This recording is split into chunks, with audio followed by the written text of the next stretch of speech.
If you guys please help me welcome Drew Nagda.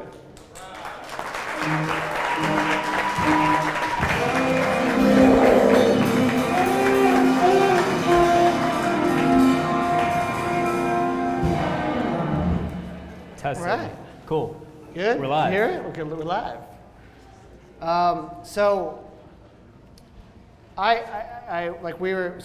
on the train the other day talking. Which is crazy. We took the train in LA. Yeah, well that's why I Yeah. want to bring up. So Drew invited me to a USC game, and he's like, "We're gonna take the train," and I was like, "Are you sure we're gonna take the train?" And it was like an amazing experience, right? Like we got we met at the Rancho station, headed to LA. Like actually took like the red line around downtown. Yeah. Like we gotta do that again, actually. But in talking about that, we're talking about the theories of business and kind of like what you're doing now. And I want to get into that, but for people that haven't heard, we probably talked about it on the radio show a little bit. Can you give the very short version of like how you found a reason to come from New York to here and start the business? Cool. So, hey everyone, just give a shout out to everyone to coming out on a Wednesday. I'm sure there's a bunch of other places you want to be, but you want to, advance your business. So kudos to you. Round of applause to everyone. Thank you. So a little bit about me. I went to school in the Midwest, Indiana University. Moved to New York right after I graduated. So for the past 7-8 years in New York, I was working with tech companies. So kind of was at the early stage of New York when they, startups were and the ecosystem was kind of booming there. I worked at some, companies that were acquired, through the years, and one company that I started off with called Single Platform. I joined as a very early employee. They got acquired by Constant Contact about 3 years later, which was awesome. And then it's just, kind of being in the right place at the right time, jumping from company to company that just did really well. I met my wife, who's sitting right here, Thalia. We met in Wall Street. We were neighbors, and her family lives out in Montclair. And so we're like, hey, the tech scene was really cool over there. How can we do the same thing in California? Her entire family is in the real estate construction business. So, how about we partner this together, build a company around construction, real estate, and we ended up starting to flip because of this meeting a year ago. Perfect. So, it's fun. So you found us on Meetup, essentially, Yep. right? I gave you guys a 5-star too. Thanks, I appreciate it. I was a little worried about the rating. When you that's like the weird serendipitous thing. Like you got here, like I want to find it because you went to meetups and you held meetups in New York, as you found something here. When you got here, you had basically zero real estate experience, right? Zero. Okay, and you had family basically in construction. Correct. A lot of people really want to know, like, and it's sort of, that's a very far removed journey, like going from New York to here. So like you have a family base, but you don't have your network anymore. And you essentially cut off your network from New York. Correct. I mean, you talk to people from New York still, but for the most part, like, so you said some people didn't know you left. Yeah, I mean, I deleted my Facebook. I was honestly really scared to like make a jump. You're leaving a really nice, cushy job. You've worked, 7-8 years, almost a decade in this one industry, moving on up. Drew, like, why would you ever want to leave that and go to Montclair, California, when we're, in a city of 8.5 million people? Most people are, maybe do the exact opposite of like, hey, I want to get to the big city. But man, I mean, a lot of things just, kind of clicked in the right way. For me, I knew that New York wasn't the end route, and California was a lot more entertaining, or a lot more, or where I wanted to start a family. It was cool. It was cool. It was cool to be here. Yeah. So I didn't really know anything about real estate coming in. So I went to the first meetup March of last year, and I got my first deal August of last year. And so in a year span, we did 9 deals in a year. Thank you. And honestly, it was like coming to these meetings, because a lot of times, like as a lot of you guys, if you're a 1-person team or a 3-person team or a 5-person team, it's kind of lonely being in your own world. Like you're in your house computer, your home office, and you're not interacting with people. So when I found you guys at Meetup, I was like, hey, I want to be like reading all these books, listening to these podcasts, how can I go to a place where I can interact with other people? And this group, was that, escape to, see people in real life, opposed to just like they're actually doing it. Yeah, like, the instead of people on the that are internet? really doing it. And honestly, the people in this room, they're the real deal. I think in the beginning, maybe 25% of the rooms had the first time here, but for the majority of it, hey, you guys are doing it. It's awesome. It's cool to see familiar faces on a week-to-week basis. So that's also the encouragement of like coming back and doing it. Yeah, you start meeting people, Yeah. like kind of build your network. And like part of, I almost feel like you had an advantage in coming, you had a couple like unfair advantages, but one of the unfair advantages was that you already had basically been a part of a startup business, so you were just creating a new startup business. You already understood what it took to build a base of knowledge, which most people don't understand. But another advantage, which people would call a disadvantage, was not having a network, because then you need to come to these things to meet people and like make friends just to assimilate in California. So like you aren't lonely. I mean, if it's just you and Talia, like you're gonna be sitting around the house like, wait, so you started going to meetups. But when you bought, because you bought your first deal at the MLS. Correct. Well, actually, the first 4 deals were off the MLS. Okay, so the first 4 deals out of the MLS, and you were you just building relationships with the agents, or like what was it? What do you think was the key factor that got you over the hump to get your offer accepted on those? I think in the beginning, like just maybe the agents didn't take me serious. Like, hey, I'm really like hyping up. Like, hey, I'm trying to put in 6 offers a week. Let's get this popping off. Like, I'm trying to, start a whole new business over here. I was in New York doing a lot of cool stuff, but I'm bringing all this, energy to the Inland Empire. Let's make it happen. And it was really difficult for me to translate that excitement to agents. And like, oh, you're just a kid. What do you know? So it was honestly like I was trying to prove myself along the way. Like, so the first like couple agents, I just didn't work out. Like they didn't get my style, and I think that's really important for anyone on your team. You have to be able to mesh together. Yeah. Because that agent who ended up getting the first 4 deals for us, I texted her as often as I texted Talia, maybe more.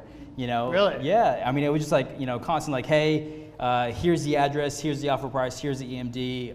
Let's put an offer in right now. Wow. So like it was like an ongoing engaged relationship where they were like basically becoming a friend, like committed to you. Exactly. Okay. And so you were on the MLS every day looking, or they sending you stuff? They were sending me stuff. I had a bunch of different criteria. I was doing a lot of different things. Also, like obstacles along the way. I was not being from California. Like, oh, this deal going on maybe 30 minutes away or 45 minutes away. I was kind of like all over the map. So after 6 months of putting these offers in, I didn't get any action. I was like, hey, I really need to zero in on my criteria, figure out what's working, what's not. And I'm in Montclair right now. I live in Ontario now, but at the time, Montclair, I'm going to be zeroed in on 15-minute radius from this area and just only focus on that. So you heavily defined an area, and then focused on like basically educating yourself to have the informational advantage. Yes. And then did you just use publicly available tools? Yeah, I mean, everything was like, off the MLS. So the first deal we did, the numbers, and that's the deal that we got. We won the Flippy Award, so thank you for that. Yeah. Hey, they voted, I didn't. Yeah. We bought the house in Upland, so quick numbers. We bought it for $287. Actually, backtrack. One thing that we changed during the process of making these offers was I increased their earnest money deposit after like 4 months of just putting in $10,000 as my earnest money. I amped it up to $75,000 for houses that I was like super interested in buying. So this house that we did in Upland, my EMD was $75,000. I was maybe 10 or 15 less than the next guy, but if you see an EMD like pop out of the page like that, like this guy's pretty serious. I did a lot of research on that. I was actually out of the state, but Talia was like FaceTiming me and showing everything what was going on. So that buying a house on the phone. Yeah, I was just studying the area so much. You can trust her. She probably has more construction experience than you do. Exactly. Yeah. So yeah, we bought the house for $287. It was built in 1909. So we actually got every single problem that could ever possibly happen in a house, and we put it. It was in Upland. and we put about 60,000 into it, and we sold it for 435. Yeah, it was a fantastic like turnaround, right? Yeah. I mean, it was a great profit on that first deal. Yeah. And it sold in the first weekend or something like that, right? We actually got an offer 3 weeks before it even hit the market, Yeah. and then we got an offer 2 days before it even hit like the open house. It was a super successful rehab, and Yeah. I mean, I think a lot of it has to do with like getting to know the neighbors and people looking heavily in that area. Yeah, I mean, honestly, just so my background before is tech, and I kind of view these houses as a product. So each one of these houses is a different product, you know, and the life cycle of the products is very, very short. You know, usually if you're working on an app or if you're working on a company, you know, you have a lifespan of maybe 3 or 4 years, but this lifespan of the house is, you know, between 3 and 6 months. So I'm viewing it of like, you know, what sort of iterations can I make? What improvements can I make on a regular basis, and then it's the acquisition, which is when you actually sell it. So each one of my houses that we've been doing so far is just, you know, I view it as a different startup or a different product that we're kind of selling. Okay, so if it's an end-to-end product, you're essentially building a new like toy or whatever for a company, and so you're trying to introduce this new toy into the world for somebody to buy. Yep. And so you're sort of judging whether or not your original base, like your base material you can work with, will get you to that end product that the end user would want. And so you have a budget, and you don't expect to perform, and like all the things associated with the business. So that's one of the things I say is a huge tactical advantage to you, is you already understood that from a business standpoint. And one of the things I really want to impress on people that are new, it's not magic.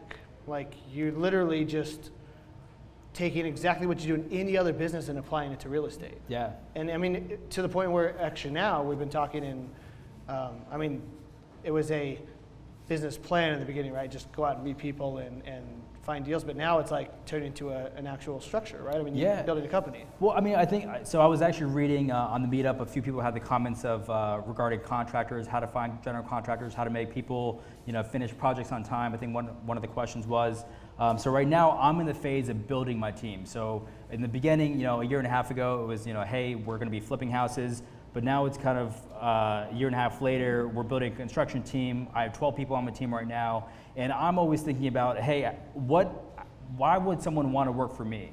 So if you're a wholesaler, like why would someone with money want to buy my house? You know, so I'm always selling myself on like why this project is worth the next 3 months or the next 4 months of your time. Why would you want it, you know? So one way that we do that is, you know, the median age of my subcontractors and contractors are, you know, probably 40 years old. So when we're doing, you know, the video, the pictures, the marketing, I helped create a website for one of them. And so like, what are some intangible things that you can do as an individual? Like, what are your strengths to, you know, maybe help them gain loyalty to be on your team? I think I went off a tangent real quick, but so the contractor stuff. We're talking about building a business. Building a business and building a team. Yeah. Yeah. So like that's something. I mean, I don't really think about that anymore. I grew up in the trades, so like I don't think about that aspect of it. But coming from the outside, that should be obvious. So like, so this desk, right? Mike, my contractor, threw this together. He said he's still got to put a couple coats on it, but like he just threw this together because we need something to fold up for the stage, for the production. And I just said, hey, Mike, I need you to do this. And he just did it, right? And then if he comes into my office and says, I need this, right? I need my money structured this way. I need material done this way. I need whatever. We just do it. Like we don't, like any way we can improve his life, we don't even think about. And so I guess from an outsider, like I hadn't considered how important that is to team building, because in the trades, everybody just trades work already, right? Yeah. Your drywall will go do work at like your plumber's house and so on and so on. So as a person hiring them, you're doing the same thing. And I think, so both my father-in-law and my brother-in-law are contractors. So for the first 6 months while I was figuring out like how to get these deals, putting in offers in, I was just like every single day, every single morning, I was like, hey, what city are we going to today? Because I just wanted to ride passenger seat and just learn. So one of the main pain points that I figured out for contractors, which isn't rocket science, was that they were having a problem once they finished a job. It was a great job, but they weren't getting paid on time. So let's say the job finishes on the 1st, and you know it's still the 15th or the 16th of the month, and that contractor is chasing down these homeowners of like, hey, you know, I still need to get paid for this, and they're just playing like cat and mouse. But 3 or 4 months before that, you know, they were begging them, hey, you know, I want you to do my master bath, all this sort of stuff. but when it came down to get paid, they weren't able to be found. Sure. So that was just like a huge pain point, which just like really sucks. Like what other industry, independent contractors, whether you're a journalist or a photographer, cameraman, the band, I mean, it sucks, to do a really good job and not get paid afterward, or like be a dog, waiting for your food after you do your trick. So that was like the first main thing. So for all of my team members, they know every single Friday is payday. So I do hold a percentage of the end product of what they're due. But at the end of the day, like I want to be known as a person that's going to be paying on time and paying well. And so people are coming back. Also for loyalty, like if I don't want to be fourth or fifth in the queue if I need something done. If I call someone or one of my contractors on the phone, I'm the first guy that they're going to be coming to right afterwards, because I mean payment is key. It's just respect. Sure. So that was like a main learning point, which it's not rocket science. It's just pay people on time, and that's how you guarantee that they're going to be showing up and doing a good job. But that's like a really important point of, so if you look at the whole process, and real estate has a lot of moving parts, right? Mm-hmm. We have like from the day you see that property, whether it's on the internet or in person, all the way through the day you get that final closing statement and you receive your profit, there's a ton of moving parts in between. Mm-hmm. And it touches, so many hands on the job. Yeah. So if you're trying to build a quality real estate business, you're looking at every aspect of it, and you're starting to notice the small stuff, like we talked about photos, mm-hmm. right? Like having QuickFit go out and take photos of properties. That's great. And it's fly by line, right? Mm-hmm. You order online, they show up. So along the way, we've talked about all kinds of stuff that like changes me along the way, but can you think of other things where like you sort of minutely tore them apart to improve in some way? Yeah, so one thing is the home improvement stores. Everyone here visits, if you're flipping especially, you're at least in Home Depot once a day if you're working on a project. So in the beginning days, like I was there multiple times, and people were knowing me by my first name, coming in, like, high-fiving people, like, but, that kind of gets old after a while when you're, working on plumbing and you're there like 6 times in one day, that actually kind of sucks. So when we were making purchases for like $20, $40, $50, I wanted to, so one thing at Home Depot is called a QSP. So if you buy over $1,500 or more, you enter this QSP at Lowe's it's called QSP, at Home Depot it's called the bid room. So if you buy something over $1,500, so you might throw a range in there if you want to make that, make the $1,500, you get a percentage off. So it could range anywhere from 5% to 20% depending on the appliances or the material. So that's one thing that we started doing. I was like, so at the beginning of every job, I was like, hey, what do we need to complete the job? I already know, like, the drywall, the lumber, things of that nature, but making sure to always keep a running list of items that we need for a job, mm-hmm. so I can add it to the QSP or the bid room, so it's already there, so I don't have to make these runs all the time and waste their time making these runs every single day. So as an outsider, mm-hmm. Essentially coming in, you have the advantage of seeing like these huge failures. What are like some things in the industry now that just drive you insane?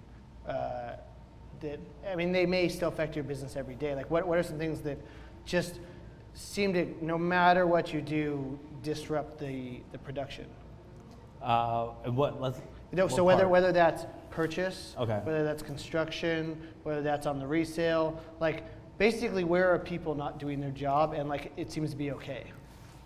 We can even break it down in every port. Yeah, just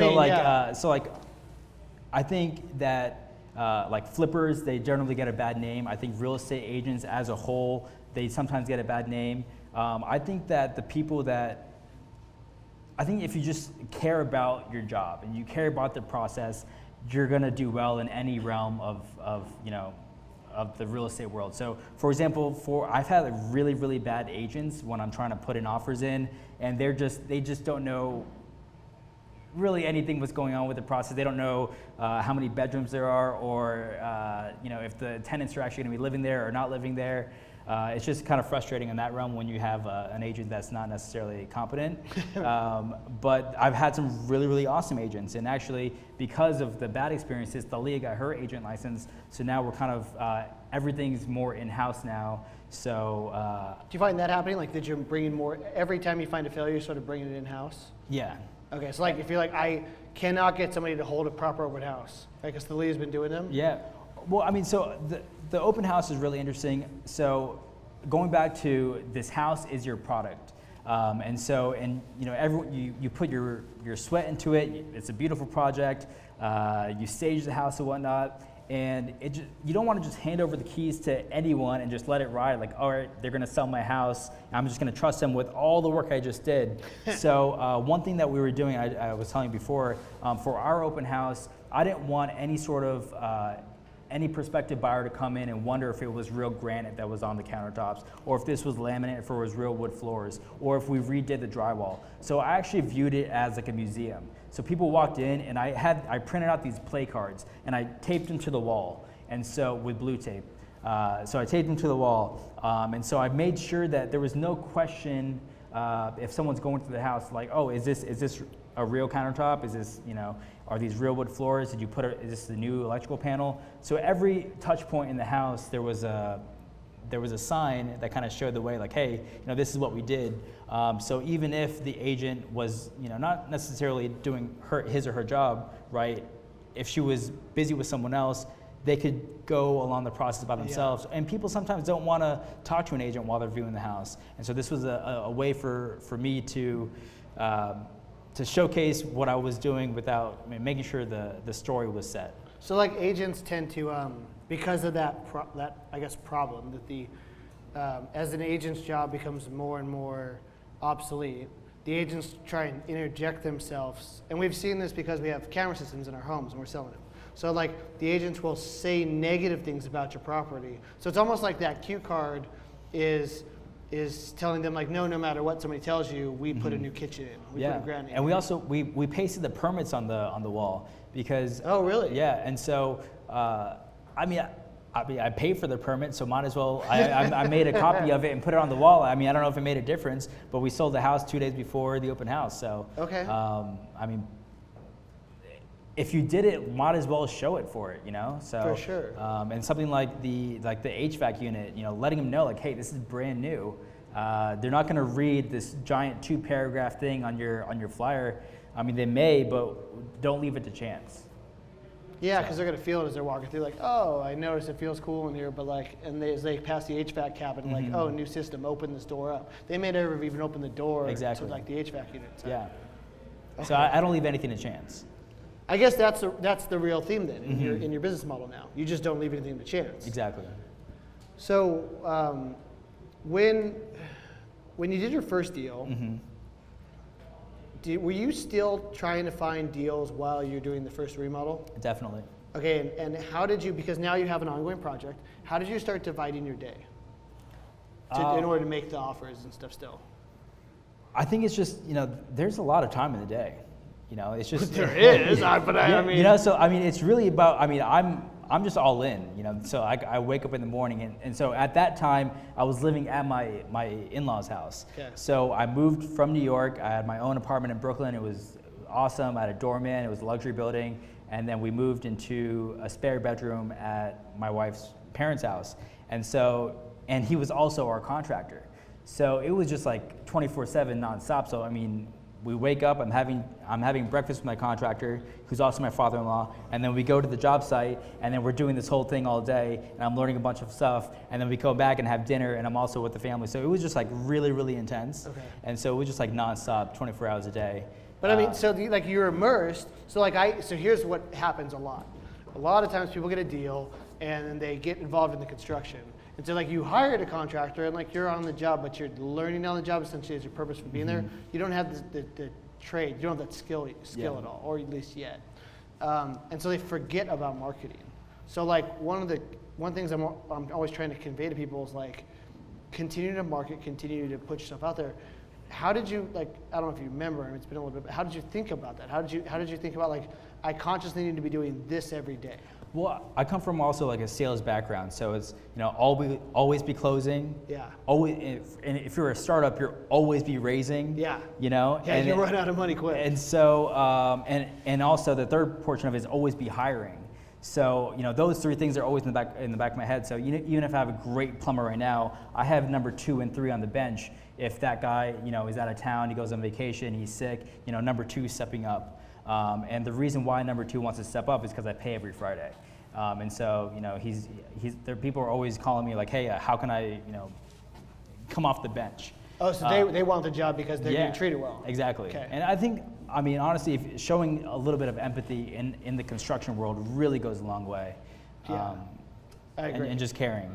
So, the same has to apply for like agents, right? Like how are the agents being influenced? Other than, building some relationships.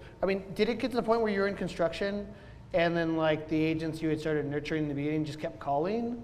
Well, I'm learning everything for the first deal. The second deal we got was 3 blocks down. Okay. So we, if you remember the numbers, we bought the first one for $287, and that was a 3-bedroom, 2-bath, Craftsman style home. On the MLS, automatic listing came up for a house that was $225. Actually, sorry, it was listed for $200, and it was 4 blocks down, and it was a duplex. And so I was like, man, if I don't. Also being naive, yeah. I was like, I don't even need to see this house. I'm just gonna place an offer in at $225, $75,000 EMD. We got it accepted. We were the highest bidder, and the EMD really jumped off the page. It worked out well for us once I walked through the property and whatnot. It was almost $60,000 less than the purchase price of our first house, and it was already, there was already tenants in there. So. But to get granular, were you getting alerts from the MLS, and then as soon as they popped up on your phone, you reacted? Because my criteria is 15 minutes, any deal that looks really good on paper, I was just driving to them. Yeah, but how? So I want to get to like the nitty gritty of what is prompting you to drive? Like what trigger happened in your life to make you go drive to that property? Did you set a time during the day? Did you just wait for your phone to ding at you? What'd you do? Well, I have like crazy ADD, so like okay. As soon as it was popping up, So once it was like I finished that scrolling 20 feet instead of MLS? Yeah. Okay. And so like I was just always on the MLS, like getting these listings, and last year, like towards the end of the year, there was a lot of properties on the MLS that you can get, for relatively cheap. Yeah. Right now, I'm not finding them as good as I was finding them last year. I think you just got smarter. Maybe. I think the deal, like you quickly know that's not a deal instead of chasing that's true. You're like, I'm gonna go look at every 1 in 25 instead of literally every single one. Yeah. But now, the last 2 flips that we did, they were from referrals that we got. One was through our tile guy, his father-in-law. He was like, hey, my father-in-law is looking to sell his house. There's a wholesaler at his house right now. But I told everyone on my team that if they give me a deal, I'll give them $1,000 in cash. So he called up his father-in-law. He was like, hey, sell it to this other guy. And a good story about that is I came in $10,000 under what the other guy was selling. Okay. So a reason why they accepted my offer, and I think me and you both talked about it as well, is that the highest price offer is not necessarily always the one that gets chosen. Yeah, absolutely. There's a ton of different intangibles. So this was December 20th, 2016. And so I walk into the house, and there's a picture of the Virgin Mary smack dab in the middle of the living room. And so in 5 days is Christmas, right? So this guy, the guy that came before me, was like, hey, I want you to sell my house, and I'm going to get you the keys in 10 days. And 10 days is someone that this is the biggest holiday of their year. That's probably not going to work out too well for them. So when I came in, I was like, hey, I'm not going to be paying as much as the other guy, but you can have 2 months to do whatever you got to do. Spend time with your family. I'm going to give you $5,000 now, okay. And then we're going to complete the deal later. Sweet. So it was just like showing empathy towards the situation of understanding what meant the most to that individual, yeah.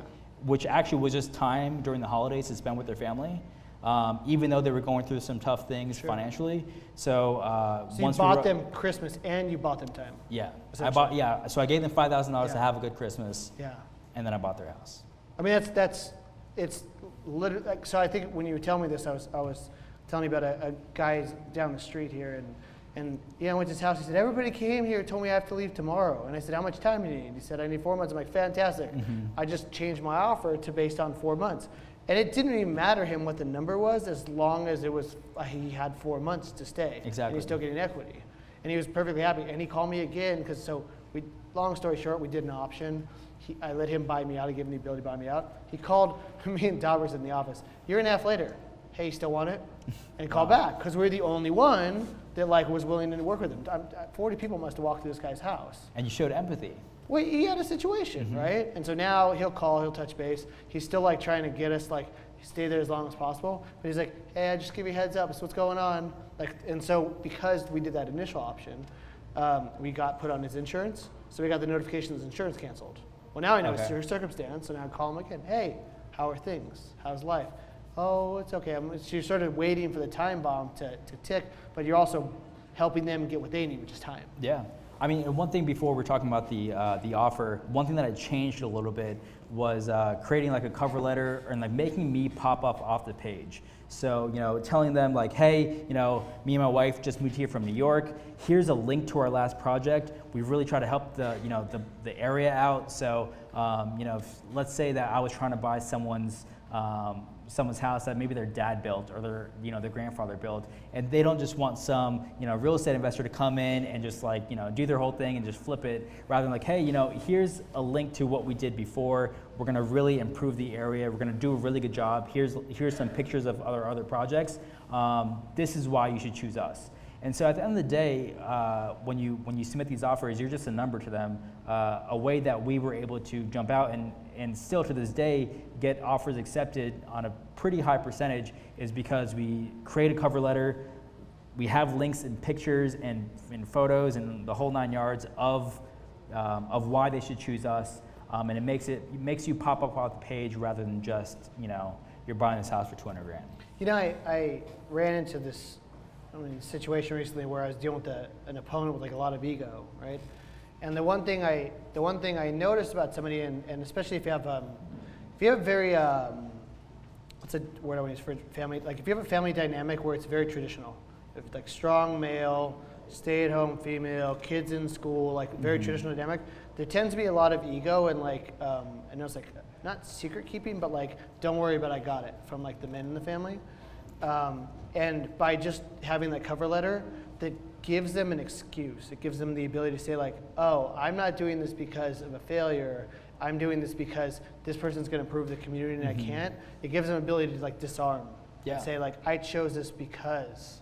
And now they have a reason, not just I will only take this much. Exactly. I mean, and just to give a shout out to what you guys are doing, I think you're giving a percentage of your profits to help Riverside as a whole and some of the community stuff that you guys are doing, which is really cool. Yeah, we're sort of going back and forth. We're talking about arts, and then Todd the other day was saying he's you know what, I still want to go back to the DonorsChoose, and I think he's right.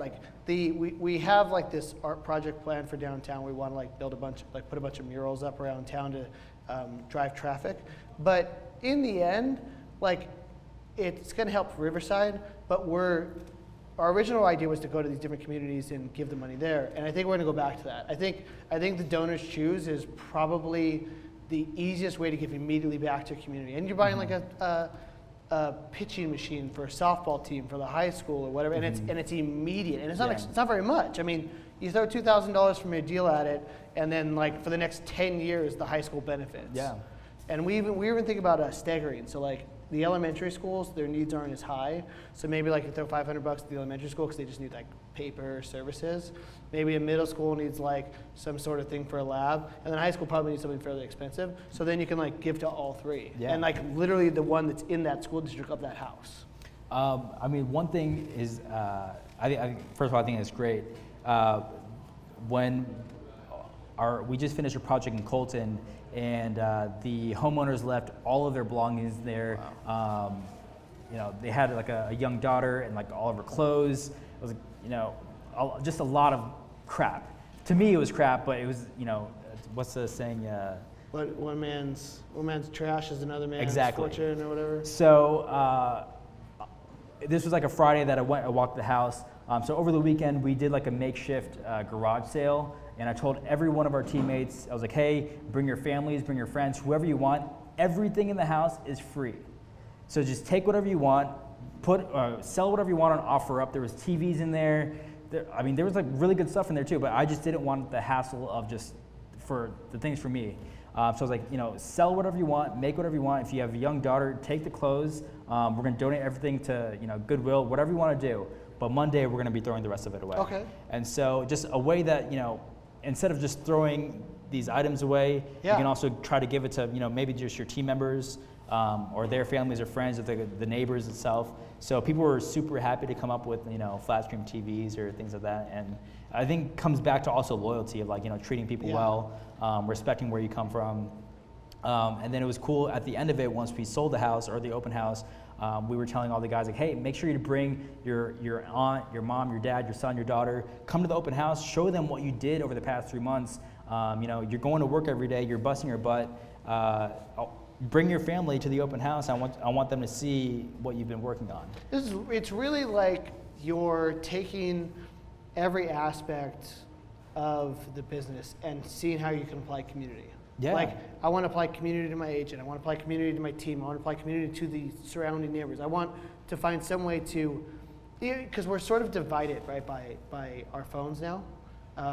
Kids don't play in the street, right? Mm-hmm. Which is frustrating. I have a 12-year-old daughter, and I'm like, here, I'm buying you a bike. I'm like, why aren't you riding around the neighborhood? She's just at home, and they essentially communicate across, and we all do, right? We all sit at home and communicate across the web, and it's giving people almost an excuse to interact.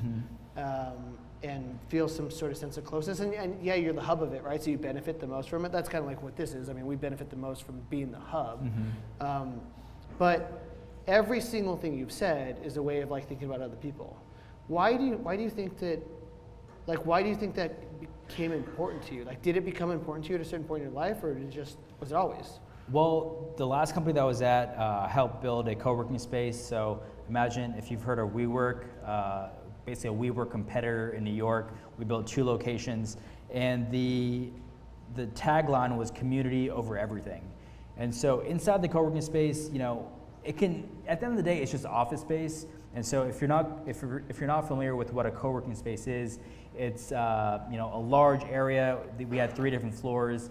There's open tables, there's dedicated desks, there's dedicated offices. So instead of, say you're a 10-person team, instead of getting your own dedicated space, your own office, you're able to maybe get get desks and also an office, but be a part of other companies at the same time, and really help each other grow. And so that the community over everything tagline really spoke to the entrepreneur mindset, because in real estate it's lonely as hell. It really is. You're by yourself, and for the first 6 months I didn't get a deal, did I just throw everything away that I had in New York going on? I just moved this thing.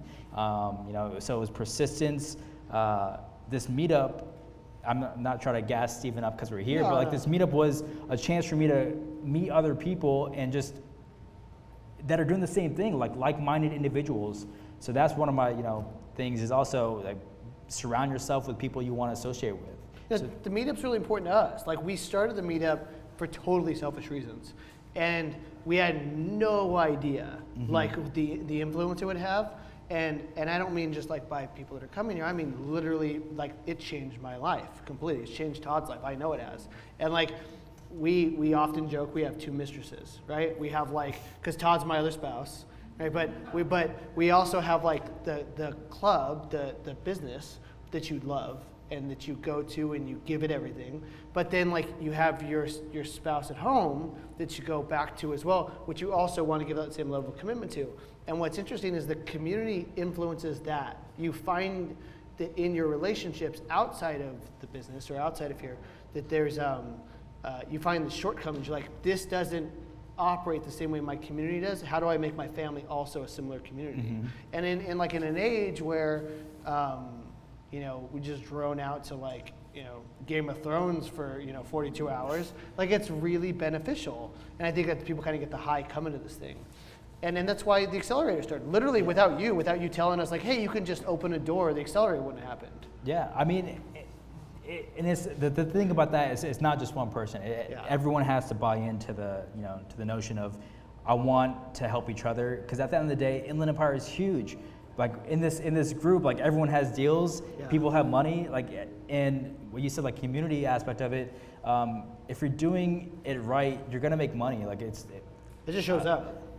If you work really hard, you treat your people good, like you're putting in the hours, like, don't be surprised if you make some money. So the opportunities sort of just like show up. Yeah. So I mean, with that, you can also not necessarily give back. I mean, you can give back, but you can also just make everything around you better. Yeah. It's interesting. Like we didn't plan on it going that way. It seems like you really planned on it going that way because you came from somebody else that sort of taught you it. It's odd how the success sort of grows out of that. Matter of fact, if I could, so the accelerator, like for anybody who doesn't know, me and Todd were sitting in a room with Drew, and we were like, we want to do this real estate accelerator. We didn't even call it accelerator. We were calling it like some, I don't remember what, but it was a stupid idea. And Drew's like, dude, you need coffee and internet. And I was like, bullshit. We got to do something more exciting. He's like, no, coffee and internet. Charge people room rent, turn the lights on, stuff will happen. The people in the accelerator who all took a leadership position, who all engaged in community, who helped each other, all got deals, all of them. Now, that being said, there's an additional barrier, which the people who didn't have a job also got deals or would give up like their work because they could commit the time. But all of them put deals together. And like, it was because they were willing to like take on other people and teach and build community. And then the business just showed up. The opportunities kept coming in. And it was cool to see from like an outside perspective. Yeah, I mean, I'm very grateful to be coming to California, but also like looking back, it was super risky to make that decision. Totally. Because, something's going really good over here and something's unknown. But I think that's just life in general. Like, you got to make those risks. It's a serial entrepreneur thing. Like, you can't help it, right? Eventually, you're just gonna be like, I'm bored of this. I'm gonna do something else. And that's what you did before, right? You went through a couple companies, so you're probably gonna do it again. But no, I mean, it's been really cool. I mean, I think the most important thing that, or one of the, not necessarily most important, but the most fun thing is, when you have a great product and the housing demand, is at an all-time high for buyers. It's good to give a good product to someone. You hand the key, like, so today Thalia sold a house, and I mean, we gave the keys over to her, to one of our flips. That's super awesome. And the family was really nice, and like, it was a son that bought the house for their parents, and it was like, cool, like, we built a great house, we built a great product, we're giving the keys over to someone that's, really gonna appreciate it. And it's a feel-good story, and you can keep doing it over and over and over, as long as you're doing it the right way. So before we wrap this up, I don't want to blow anything up without asking you. Is there anything you want to ask of the audience, or we've talked about stuff you're working on? Anything you want to like disclose or ask people for? Like, I don't want if you want to like slide your Snapchat in there because you're talking about doing something with that, or if you want to like help someone. Oh yeah, I mean, if anyone has Snapchat, I mean, so social media in general, I think is great. As like your own personal branding as well as your professional branding, letting people know what you're doing. We got a deal through just people following me on Instagram, and we made $50,000 from it. So it's, I mean, social media is, it could be one way where you're, having a lot of fun, posting selfies, but if you're posting things that, are intriguing, it's like HGTV, but like on your phone. And so if, so my Snapchat, if anyone wants to follow, it's called @Rehabbers. And you can kind of see my day-to-day as we go from project to project. Currently, I'm working on 6 projects right now, including new construction. We're doing an addition, we're building our house. We have some flips, joint venture projects as well. And like I said, they're all within 15 minutes, so I kind of, snap away. But if not, just, I'm super grateful to this group. So if anyone wants to come up to me afterwards, like, hey, Drew, either I'm starting out or I'm a seasoned investor. If you want to come check out any of our properties, I'm happy to walk you through any of our numbers or any of like our projects in general. Right now we're in Pomona and Upland and Rancho Cucamonga.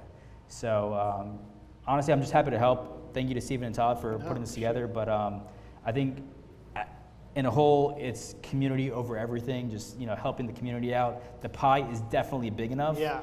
And the Inland Empire is huge. So what do you want your legacy to be? It's a fantastic way to end it. Yeah. Thank you so much. Thank you. Take us out, Todd.